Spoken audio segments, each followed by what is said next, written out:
Hello, beautiful people of the internet. It is once again time to do a custom plush review. I'm very excited to get into this one today. It's been one that I've been hoping to review for quite a while now. And let's just get straight into the review. So this is a character that I understand you may not know, might not have heard of him. It is May. It's from an indie series called Night in the Woods. It's an indie game. Again, may not have heard of it, but I was really excited to do a review of this character because of all the new stuff that I did for this custom plush. So mainly, most of the colors on this plush are dyed. I had to actually go out and get a pot, get some dye, and actually dye most of these colors because this character right here, a lot of the colors are a bit unique. You know, the shirt, the shoes, even the hair up here, all unique colors, ones that you can't really find at a store. So I actually had to dye most of these to get the right color, to get that accurate color scheme. Right here, the shirt is this kind of burnt orange. You know, not really easy to find at stores. So I took a kind of a paler orange, dyed it a bit brown to get this nice kind of bronze color. Heck, even the arms right here are dyed. They're like a brown, but dyed a bit more orange. That way it fits well with the shirt of the plush. The pants here are not dyed, same for the fur, but the shoes here are dyed. They're kind of this darkish blue-green. I took a bit of an aqua color and dyed that black to get this really nice dark green. And of course, something else with this plush is all the embroidery on it. The face here, the design on the shirt, and even the shoelaces are all embroidered. Obviously, you can tell this is one of my first attempts with embroidery right here with the eyes. They're kind of, they're a little missing a little bit of thread right there. So I was just now starting to do embroidery for plushies when I did this character. So you can kind of tell with the face. So for the character here, it's from a game that is entirely two-dimensional. And you know, plushies are 3D. So when adapting a 2D character into a 3D plush, it's very much flexible for what you can do for each of the components on the plush. For example, the legs here, I was able to do bendy legs. Could attach them to the body right at the bottom under here. That way, when you sit the plush down, it looks like it's sitting down, but when you stand them up, the legs bend down to make it look like it's standing, right?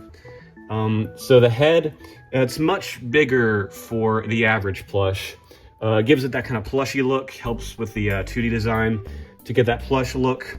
There's no definition for the 2D look, so I was able to do kind of this flatter look for the side of the body to give it that 2D look and heighten all the details on the face and the body. The face has actually two embroidery components on it, rather two layers. You can see that both the eyes and the irises are both embroidered onto each other. You can see the first layer here is the white of the eye, and on top of that is the red iris. Both of them are embroidered, this one over the other one. The face right here, so I would have liked to do a satin stitch for the whiskers and the mouth right here. A satin stitch is kind of like a zigzag thread. It would have given more definition to the line, but I wasn't able to do that at the time. What's nice about this kind of fill-in stitch is that the mouth, which kind of goes over itself, that's a bit harder to do with a satin stitch where the zigzags overlap each other. So this kind of fill-in stitch works really well with the design of the mouth. For the body, the torso is kind of plump. You can see the way I stuffed it. It's kind of roundish. I think it works well with the 2D design of the character in the overall plush. You can see at the bottom, there's beans to help it sit down very nicely. Even when you're not even leaning up on a wall, it'll sit down very nicely. The arms and legs are a bit thinner to put more focus on the head and the body. I like to do that with most of my plushies because I feel like the arms and legs aren't really the focal point of each of the characters, so I always like to make them a bit thinner than both the body and the head. That way it heightens those details. Now, for the legs themselves, much like the arms, they're very thin, but you can see they're actually layered. So she's got shoes right here, and they actually go over kind of leg material under here. You know, she has black fur, so you can see the pants actually end at this point, and the shoes actually go over some of the leg that's shown right there. Helps make the shoes more accurate, and overall, I love this design. I think the face works really well on a 2D character because the head is a bit flatter, and that way when you tilt it, the face doesn't really show as much, but when you're looking at it from a front angle, the face, you can see pretty much all the face, and I feel like the pattern that I gave for this plush works super well. And I think this is just such a great design overall, and I'm really happy.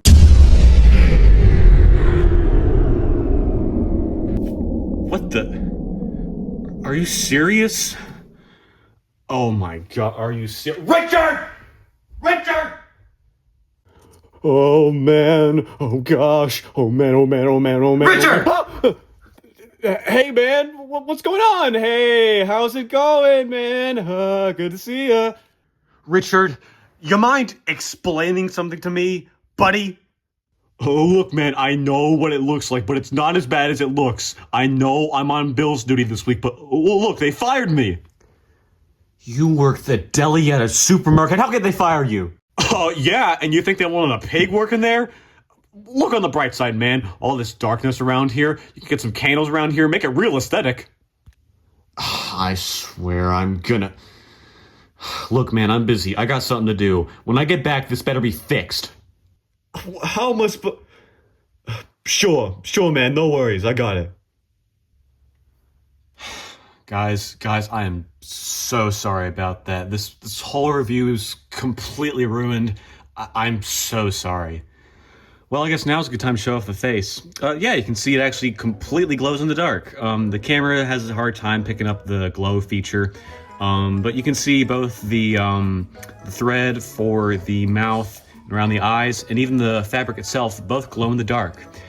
So unlike the thread, the fabric for the eyes has a bit of a hard time glowing.